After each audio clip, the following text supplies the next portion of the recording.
God had planned something better for us so that only together with us would they be made perfect.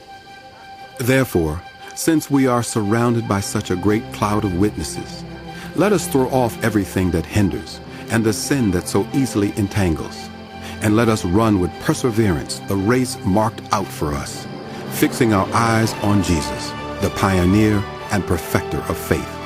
For the joy set before him, he endured the cross, scorning its shame, and sat down at the right hand of the throne of God. Consider him who endured such opposition for sinners, so that you will not grow weary and lose heart. In your struggle against sin, you have not yet resisted to the point of shedding your blood. And have you completely forgotten this word of encouragement that addresses you as children? It says, "My son, do not make light of the Lord's discipline, and do not lose heart when he rebukes you, because the Lord disciplines those he loves, and he chastens everyone he accepts as his child." Endure hardship as discipline. God is treating you as his children. For what children are not disciplined by their father?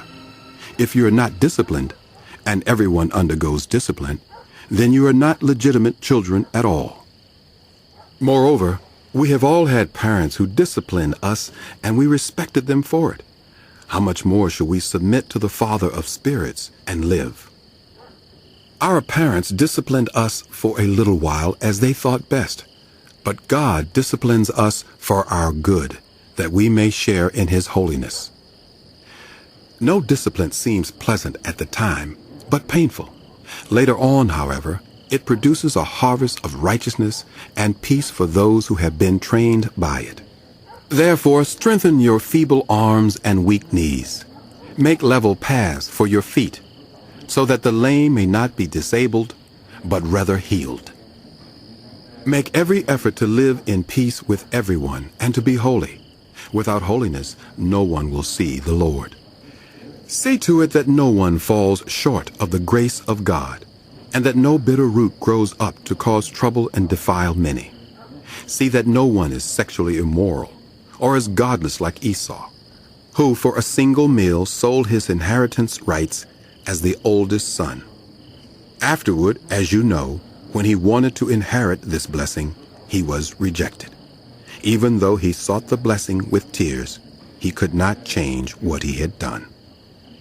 You have not come to a mountain that can be touched and that is burning with fire, to darkness, gloom, and storm, to a trumpet blast, or to such a voice speaking words that those who heard it begged that no further word be spoken to them, because they could not bear what was commanded.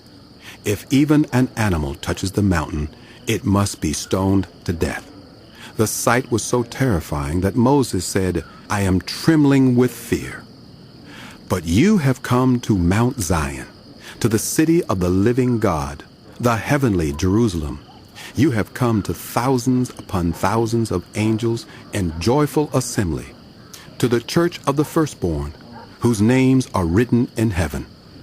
You have come to God, the judge of all, to the spirits of the righteous made perfect, to Jesus, the mediator of a new covenant, and to the sprinkled blood that speaks a better word than the blood of Abel. See to it that you do not refuse him who speaks.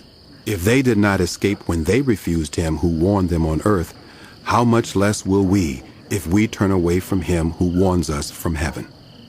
At that time his voice shook the earth, but now he has promised, "Once more I will shake not only the earth, but also the heavens."